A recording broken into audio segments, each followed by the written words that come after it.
నేను అడుగుతా ఉన్నా ఇదే చంద్రబాబు నాయుడు, అయ్యా చంద్రబాబు, నీకు ప్రజలు ఓటేస్తారని నమ్మకం ఉన్నప్పుడు, నువ్వు నిజంగానే మంచి చేశావు అని చెప్పి నిజంగా నువ్వు అనుకుంటే ఎందుకు ఇవన్నీ చేయాలా?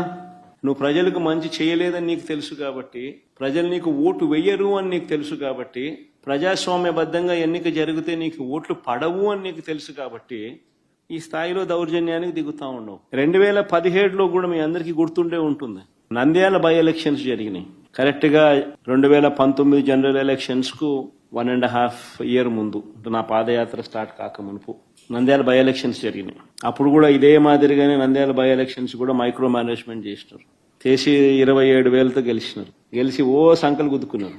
27,000 గెలిచినా వైఎస్ఆర్సీపీ పని అయిపోయింది, తెలుగుదేశం పార్టీ బాయింట్ గా ఉంది, బ్రహ్మాండంగా ఉంది అని అందరితో నన్ను తిట్టించినారు, వైఎస్ఆర్సీపీని తిట్టించినారు, తెలుగుదేశం పార్టీ బ్రహ్మాండంగా ఉందన్నారు. కరెక్ట్ గా 1.5 year తర్వాత అదే నంద్యాలలోనే 35,000తో గెలిచినాం వైఎస్ఆర్సీపీ. రాష్ట్ర వ్యాప్తంగా కూడా చంద్రబాబు నాయుడు భూస్థాపితం చేసినారు ప్రజలంతా. ఎక్కడైనా కూడా ప్రజాస్వామ్యంలో ప్రజలకు మంచి చేసి ఓట్లు అడిగితే, ప్రజలు మనస్ఫూర్తిగా ఆ ఓట్లు వేస్తే 4 కాలాలు వర్ధిల్లుతారు. ఈ ఆదిరిగా దౌర్జన్యాలు చేస్తే ఆ దౌర్జన్యాలంతా కూడా టెంపరీగా మీకు ఏదైనా ఉపయోగపడతాయేమో కానీ చివరికి వచ్చేసరికి కన్ను మూసుకొని కళ్ళు తెరిచేసరికి 1.5 year అయిపోయింది. అప్పుడే కళ్ళు మూసుకొని కళ్ళు తెరిచేసరికి మరో 3 ఏళ్ళు కూడా అయిపోతాయి. ఆ 3 ఏళ్ళు అయిపోయిన తర్వాత తెలుగుదేశం పార్టీ వీళ్ళు చేసిన అన్యాయాలకు, దౌర్జన్యాలకు, అబద్ధాలకు, మోసాలకు ప్రజలు ఏ స్థాయిలో బుద్ధి చెప్తారు అని అంటే డిపాజిట్లు కూడా రాని పరిస్థితి లేకపోతారు వీళ్ళంతా. ఇది వాస్తవం. జరగబోయేది కూడా ఇదే. నేను గట్టిగా డిమాండ్ చేస్తా ఉన్నా, ఇదే పెద్ద మనిషి చంద్రబాబు నాయుడు గారిని డిమాండ్ చేస్తా ఉన్నా, కొద్దో గొప్ప ప్రజాస్వామ్యాన్ని ఎవరైనా కూడా గౌరవించే వాళ్ళు ఎవరైనా ఇంకా వ్యవస్థల్లో ఇంకా ఉంటే వారికి కూడా విన్నపం చేస్తా ఉన్నా. ప్రజాస్వామ్యాన్ని కాపాడుకునే కార్యక్రమం చేయకపోతే, ప్రజాస్వామ్యం ఒక్కసారి చెయ్యి జారిపోతే నక్సలిజం అక్కడి నుంచే పుడుతుంది. ఒక డేంజరస్ సిమ్టమ్ కు, డేంజరస్ పరిస్థితులకు మీరు పునాది వేస్తా ఉన్నారు. ఇప్పటికన్నా కళ్ళు తెరవండి. జరిగిన 2 ఎన్నికలను రద్దు చేయండి. ప్రజాస్వామ్యబద్ధంగా సెంట్రల్ గవర్నమెంట్ ఫోర్సెస్ చేత వాళ్ళ ఆధ్వర్యంలో ఎన్నికలు జరిపించండి. ప్రజలు ఎవరికి ఓటు వేస్తారో ఒక ఛాలెంజ్ గా తీసుకోండి. చంద్రబాబు నాయుడు గారికి గట్టిగా హితవు పలుకుతా ఉన్నా, మీరు చేస్తా ఉన్నది చాలా అంటే చాలా దౌర్భాగ్యమైన పని. తప్పుడు పునాదులకు మీరు వేస్తా ఉన్నారు, తప్పుడు పునాదులు వేస్తా ఉన్నారు. ఇది రేపొద్దున వృక్షం అవుతుంది. మీరు చేసే ప్రతి పని మీకు చుట్టుకుంటుంది. మీరు గ్రామాలలో ఈ రోజు మీరు తీసుకొచ్చే ఈ కక్షలు, కార్పణ్యాలు, ఈ మాదిరిగా చేయడాలు, దుర్మార్గాలు, ఇవన్నీ కూడా రేపొద్దున మీకు చుట్టుకుంటాయి. ముఖ్యమంత్రిగా ఉన్నావు, నీ జీవితానికి బహుశా ఇది ఆఖరి ఎలక్షన్ కావచ్చు. రామకృష్ణ అని అనుకునే ఈ వయసులో కనీసం ఆ మాటలన్నా అనుకుంటే పుణ్యమన్నా వస్తుంది. ఈ మాదిరిగా చేస్తే నరకానికే పోతావు. ఇప్పటికైనా మార్పు తెచ్చుకో చంద్రబాబు అని హితవు పలుకుతా ఉన్నా. అట్ ద సేమ్ టైం మీ అందరికీ తెలుసు, మాట్లాడితే దొంగ ఓట్లు వేయాలి అని. మీకు అబ్జర్వ్ చేయండి.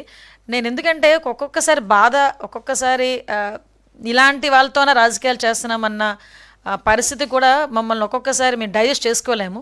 ఎందుకంటే లాస్ట్ కుప్పం ఎలక్షన్స్ దగ్గర నుంచి, తిరుపతి బై ఎలక్షన్స్ దగ్గర నుంచి, మనకి ఎమ్మెల్సీ గ్రాడ్యుయేట్ ఎలక్షన్స్కి కూడా మనం అబ్జర్వ్ చేసుకుంటే, గ్రాడ్యుయేట్ కాని వాళ్ళని 10th class చదివి ఫెయిల్ అయిన వాళ్ళని కూడా ఆ రోజు ఓట్లు వేయడానికి బస్సుల్లో దింపిన సందర్భాన్ని నేను ఈ టైంలో గుర్తు చేయాలి. అటువంటి సంఘటనలు ఇక్కడ ఎక్కడా జరగలేదే. ఎక్కడ కూడా కనీసం ఒక్క ఓటు కూడా గల్లంత అవ్వలేదే.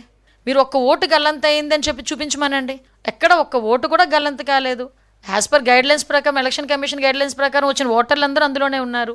మేము ఓటర్లను ఎక్కడ ప్రలోభ పెట్టలేదు. ఈరోజు నిజంగా పులివెందులలోని ఓట్లు వేయటానికి, వాళ్ళకి ప్రజాస్వామ్యబద్ధంగా వాళ్ళకి నచ్చిన వాళ్ళకి ఓటేయడానికి ఈరోజు సిద్ధంగా ఉన్నారు. వాళ్ళు కూడా ఆలోచిస్తున్నారు. ఒక బాబాయిని చంపిన వాడికి మేము ఓటేయాలా, అతను ప్రపోజ్ చేసిన ఆ వ్యక్తికి మేము ఓటేయాలా అన్నది కూడా వాళ్ళు ఆలోచిస్తున్నారు. మొన్న రాఖీ పండుగ అయింది. 2 చెల్లెళ్ళు ఉన్నారు.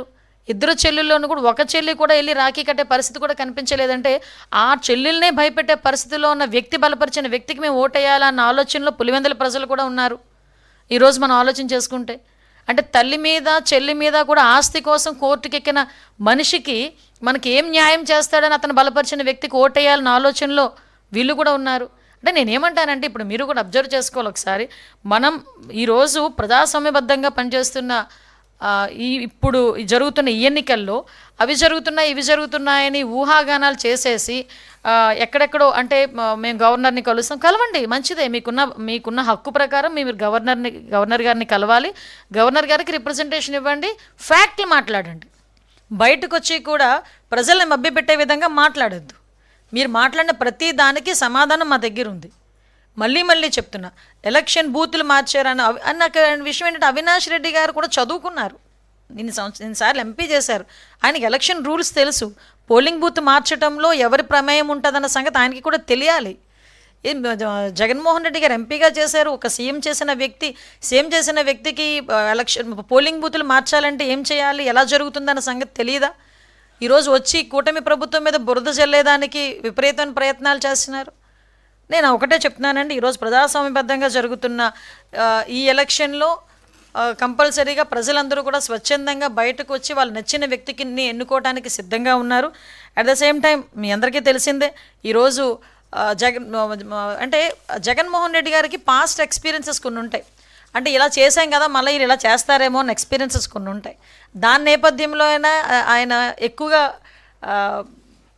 దాన్ని ఏమంటారంటే ఎగ్జాజరేట్ చేసి చెప్తున్నాడు అనమాట. ఆయన అంటే దొంగ ఓట్లను అప్పట్లో తీసుకొచ్చి ఓట్లు వేయించిన ప్రయత్నం చేసింది, ఓట్లు వేయించింది ఆయనే. ఆ నామినేషన్లు చింపించింది ఆయన. సీఎంగా ఉండేటప్పుడు, జగన్మోహన్ రెడ్డి సీఎంగా ఉండేటప్పుడు నామినేషన్లు కూడా జరిగిపోయి చాలా మందిని కొట్టారు, హత్యా ప్రయత్నాలు చేశారు, బెదిరించారు, ప్రలోభ పెట్టారు. ఇవన్నీ జగన్మోహన్ రెడ్డి తాలూకా నైజాలు. మేము ఈరోజు ప్రజాస్వామ్యబద్ధంగా ఎలక్షన్స్ నిర్వహిస్తున్నాం, దీనిలో ఎటువంటి అపోహలు పడాల్సిన అవసరం లేదు. ప్రజలందరూ స్వచ్ఛందంగా, పులివెందెల ఒంటిమెట్టలో ఉన్న ప్రజలందరూ కూడా స్వచ్ఛందంగా వచ్చి వాళ్ళకి నచ్చిన వ్యక్తికి ఓటేసుకునే హక్కు, ఆ అవకాశం కూడా గవర్నమెంట్ కల్పిస్తుంది. దానికి సంబంధించిన భద్రతా చర్యలన్నీ కూడా తీసుకున్నాం. ఎక్కడ కూడా ఎటువంటి ఇన్సిడెంట్స్ జరగకుండా మేము అన్ని ప్రికాషన్స్ తీసుకున్నాం. ఏది ఏమైనా 15 బూతుల్లో కేంద్ర బలగాలతో రీపోలింగ్ జరపమని చెప్పి ఇప్పటికే మేము ఎన్నికల కమిషన్ అడిగాము, కోర్టును కూడా ఆశ్రయిస్తూ ఉన్నాం. మరి తప్పకుండా మా స్టాండ్ అదే. ఈ మాదిరి రీపోలింగ్ పేరుతో కేవలం 2 బూతుల్లో రీపోలింగ్ పేరుతో డ్రామాలకు మీ ట్రాప్లో మేము పడదలుచుకోలేదు.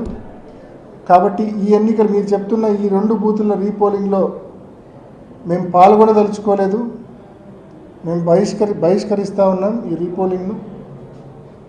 నిన్న ఏ రకంగా మీరు వైఎస్ఆర్ కాంగ్రెస్ పార్టీ పోలింగ్ ఏజెంట్స్ను బూతుల దగ్గర మీ వాళ్ళతో బలవంతంగా దాడి చేయించి, పోలీసుల సంపూర్ణ సహాయ సహకారాలతో మా వాళ్ళ మీద దాడి చేయించి ఏజెంట్ ఫామ్స్ లాక్కొని వెనక్కి పంపించారో, ఏ రకంగా అయితే ఓటర్ల దగ్గర బలవంతంగా ఓటర్ స్లిప్పులు లాక్కొని లోపలికి వెళ్ళి దొంగోట్లు వేశారో, మొత్తానికి నిన్న మీరు ప్రజాస్వామ్యాన్ని కూనీ చేశారు.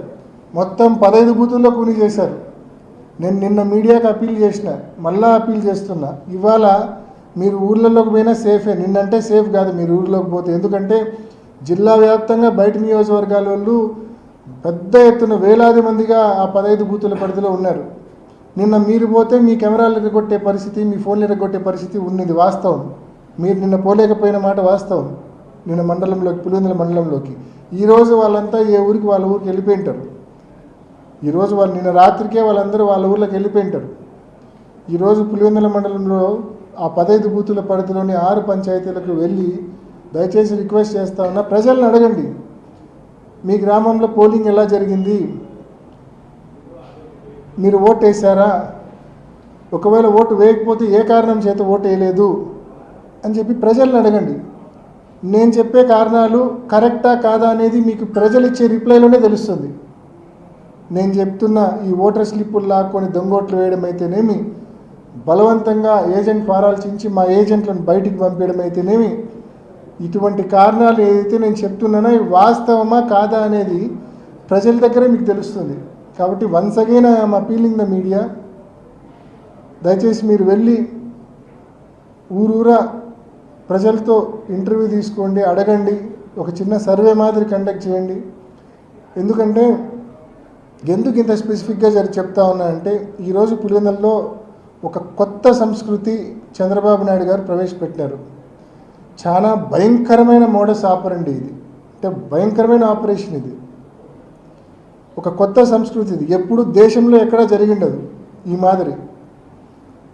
ఉప ఎన్నికల్లో ఇంత పెద్ద ఎత్తున మామూలుగా సహజంగా గతంలో రిగ్గింగ్లు మనం ఎప్పుడో 20 ఏళ్ళు 25 ఏళ్ళ క్రితం చూసి ఉంటాం.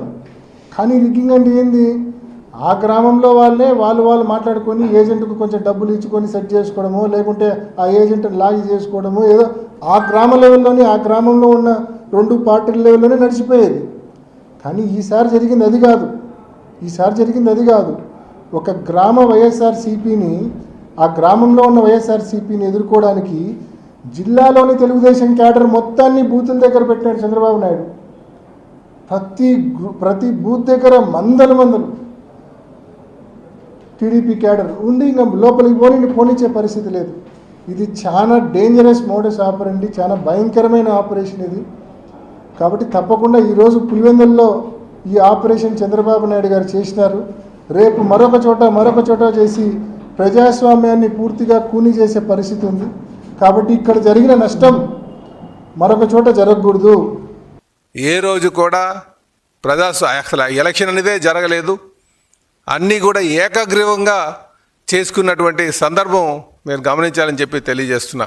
కానీ ఈరోజు ఏకగ్రీవంగా అలాంటి పరిస్థితి లేకుండా ప్రజాస్వామ్యం మళ్ళీ ప్రాణం పోసుకునే విధంగా తెలుగుదేశం పార్టీ అక్కడ మరి ఎలక్షన్ నిర్వహించడం జరిగిందని చెప్పేసి ఈ సందర్భంగా తెలియజేస్తున్నాం.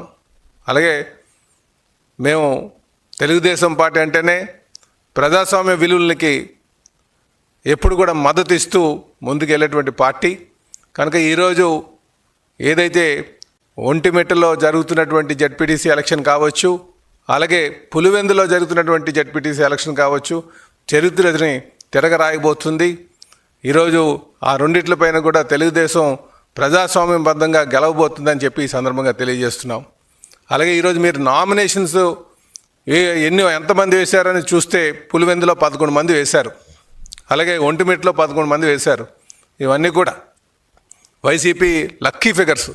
గతంలో ఏ రోజైనా సరే పులివెందుల్లో నామినేషన్ వేసేటువంటి పరిస్థితి ఉందా అని అడుగుతున్నాం. ఈరోజు 11 నామినేషన్లు పడ్డాయంటే ఇదే ప్రజాస్వామ్యంకి నిలువెత్తు సాక్ష్యం అని చెప్పేసి ఈ సందర్భంగా తెలియజేస్తున్నాం. అలాగే అక్కడ ఎక్కడ కూడా ఎవరిని ఏ ఓటర్ని కూడా భయభ్రాంతులు గురి చేసేటువంటి పరిస్థితి కూడా లేదు. కేవలం వీరన్నీ కూడా వైసీపీ నాయకులు చేస్తున్నటువంటి ఆరోపణలు మాత్రమే అని చెప్పేసి తెలియజేస్తున్నాం. అందుకే మేము మొదటి నుంచి కూడా చెప్తున్నాం, పులివెందుల్లో ఈరోజు స్వేచ్ఛగా ముందుకి ప్రజలు వస్తున్నారు. పులివెందుల్లో ఎటువంటి దారుణాలు కూడా, ఎటువంటి భయభ్రాంతులు లేకుండా ప్రజలు స్వేచ్ఛగా వచ్చి ఓటు వేశారని చెప్పేసి మేము తెలియజేస్తున్నాం. కనుక రేపు జెడ్పీటీసీ ఎలక్షన్స్ రిజల్ట్ వచ్చే నాటికి మీరు అద్భుతమైనటువంటి రిజల్ట్స్ చూడబోతున్నారు. తెలుగుదేశం విజయకేతనం ఎగరబోయిపోతుందని చెప్పేసి ఈ సందర్భంగా తెలియజేస్తున్నాం. అయితే ముఖ్యంగా ఈ మీడియా ద్వారా ప్రజలకు తెలియజేసేది, అక్కడ ఎలక్షన్ కమిషన్ మీద చేసినటువంటి ఆరోపణలు కావచ్చు, లేకపోతే ఓట్లు రిగ్గింగ్ అని చెప్పినటువంటి ఆరోపణలు కావచ్చు, ఇందులో ఎటువంటి వాస్తవాలు లేవు. కేవలం ఓటమి పాలైపోతున్నారనే భయంతోనే ఇలాంటి ఆరోపణలు చెప్తున్నారని చెప్పి ఈ సందర్భంగా తెలియజేస్తున్నాం. అలాగే మీరు వైసీపీ నాయకులు చూస్తుంటే వాళ్ళు చెప్పేటువంటి ప్రతి మాట కూడా మేము ఇక్కడ నియంత్రణ పాలన సాగుతుంది, పోలీసులు దౌర్జన్యం చేస్తున్నారు, ఎలక్షన్ కమిషన్ ఎవరు కూడా సహకరించట్లేదని చెప్పేసి చేస్తున్నవన్నీ కూడా అవాస్తవాలు. ఈరోజు అక్కడ ప్రజాస్వామ్యబద్ధంగా ఎలక్షన్ నడిచింది, దానికి ప్రజలు స్వేచ్ఛగా వచ్చి మద్దతు పలుకుతున్నారు. తెలుగుదేశం పార్టీ రేపు గెలవబోతుందని చెప్పేసి ఈ సందర్భంగా తెలియజేస్తున్నాం. నారా చంద్రబాబు నాయుడు గారు కూడా చెబుతున్నా, నీ దుంపదేగా 2 జడ్పీటీసీల కోసం ఎందుకై ఇంత కక్కుర్తి పడ్డావు? మొత్తం చరిత్ర అంతా నాశనం చేశావే. ఒక 100 సంవత్సరాలు వెనక్కి ప్రజాస్వామ్యాన్ని తీసుకువెళ్ళిపోయావే. నువ్వు సృష్టించినటువంటి ఈ సాంప్రదాయం చంద్రబాబు గారు నిన్ను వెంటాడదా, లేకపోతే మీ అబ్బాయిని వెంటాడదా? పోలీసుని ఈ రకంగా ఉపయోగించి బెదిరించి దొంగ ఓట్లు స్పష్టంగా వేసుకొని ఒక 10,601 ఓట్లు ఉన్నటువంటి పులివెందుల్లోనో లేకపోతే ఒంటిమిట్టలోనో గెలవాలనే నీ ప్రయత్నం ఏం ఉపయోగపడుతుంది చరిత్రలోనే అడుగుతా ఉన్నా. ఒకటైతే ఉపయోగపడుతుంది, రాష్ట్ర వ్యాపితంగా చూస్తున్నటువంటి వైఎస్ఆర్ కాంగ్రెస్ పార్టీ నాయకులు కానీ, వైఎస్ఆర్ కాంగ్రెస్ పార్టీ క్యాడర్ కానీ, వైఎస్ఆర్ కాంగ్రెస్ పార్టీ కార్యకర్తలు కానీ గుండెలు రగులుతా ఉన్నాయని మనవి చేస్తున్నా. ఇంత దుర్మార్గమైనటువంటి ఎన్నిక చేసి ఏమి సాధిస్తావని మనవి చేస్తున్నా. ఈ రెండు గెలవకపోతే నీ ప్రభుత్వం పడిపోద్దా? పులివెందులు ఎప్పుడన్నా గెలిచావా? గెలవలా. అయితే ఏంటి, ఇవాళ గెలవాలి. పోలీసుల చేత ఓట్లేంచుకు గెలవాలి. పక్క గ్రామాల నుంచి తీసుకొచ్చిన వాళ్ళ చేత ఓట్లేంచుకు గెలవాలి. గెలిచేం పక్కలు తీస్తావా అని అడుగుతా ఉన్నా నేను. నువ్వు ఒక చరిత్రహీనుడిగా మిగిలిపోతావు. మా హృదయాలలో, వైఎస్ఆర్ కాంగ్రెస్ పార్టీ కార్యకర్తల్లో, వైఎస్ఆర్ కాంగ్రెస్ పార్టీ నాయకుల్లో మంట పెట్టావు, రగులుతా ఉంది మా హృదయాలని మనవి చేస్తున్నా. అంతేకాదు సామాన్యుల్లో కూడా, నీకు ఓటేసిన వాళ్ళకు కూడా, న్యాయంగా ధర్మంగా ఆలోచించే వాళ్ళకు కూడా ఎందుకు ఇంత కక్కుర్తి పడ్డాడు చంద్రబాబు నాయుడు, ఇంత దుర్మార్గానికి ఎందుకు పాల్పడుతున్నాడు, ఈ చిన్న విషయానికి ఇంత దారుణంగా పోలీసు యంత్రాంగాన్ని, ఎన్నికల కమిషన్ని భ్రష్టు పట్టించే విధంగా ఎందుకు చేస్తున్నాడు అనేటువంటి భావన కలగదా? వారు అరేరా అన్నారా? గెలిచి ఏం పగలదీస్తావు? ఒకవేళ గెలిస్తే ఇంత దారుణమైనటువంటి వ్యవహారానికి ఇవాళ చంద్రబాబు నాయుడు గారు దిగజారిపోవటం, దానికి తగ్గట్టుగా కోయ ప్రవీణ్ గారిని బహుశా అందుకే వేసినట్టున్నాడు. అక్కడ రాయలసీమ డిఐజీగా ఆయన పెట్టిందే అందుకు. ఏదో ఒక విధంగా జరిగిన ఎన్నికల్లో వాళ్ళే ఎన్నికలు చేయాలి, పోలీసులే ఎన్నికలు చేస్తున్నారు. చిత్రమైన విషయం, పోలీసులే ఎన్నికలు చేసే కార్యక్రమానికి వాళ్ళ ఒక దుష్ట సాంప్రదాయానికి నువ్వు శ్రీకారం చుట్టావు. దీనికి బాధ్యత వహించవలసింది నారా చంద్రబాబు నాయుడు గారు, మూల్యం చెల్లించవలసింది కూడా మీరు, మీ అబ్బాయి అనే విషయాన్ని దయచేసి మర్చిపోవద్దని ఇవాళ కోయా ప్రవీణ్ ఎందుకు వెళ్తున్నాడో నాకు అర్థం కాల. చంద్రబాబు మన అవినాష్ గారి ఇంటికి ఒకసారి పంపించారు, అవినాష్ గారిని వెంటబడతా ఉన్నారు, నాకు అర్థం కాల. అంటే దాని ఉద్దేశం ఏంటి? సాయంత్రం 5 గంటల దాకా వాళ్ళు విచ్చలవిడిగా వాళ్ళు ఇష్టం వచ్చినట్టుగా ఓట్లు వేసుకోవడానికి అవినాష్ గారు ఇంటికాడుండి అడ్డం పడతాడేమోననేటువంటి ఉద్దేశమా, లేక ఇంటికాడుండి మీడియాతో మాట్లాడతాడని ఉద్దేశమా? ఎందుకోసం మీరు 5 గంటల దాకా ఆయన నిర్బంధించేటటువంటి కార్యక్రమం చేస్తున్నారు? 2 సార్లు వదిలేసిన తర్వాత అని ఈ సందర్భంగా నేను మనవి చేస్తున్నా.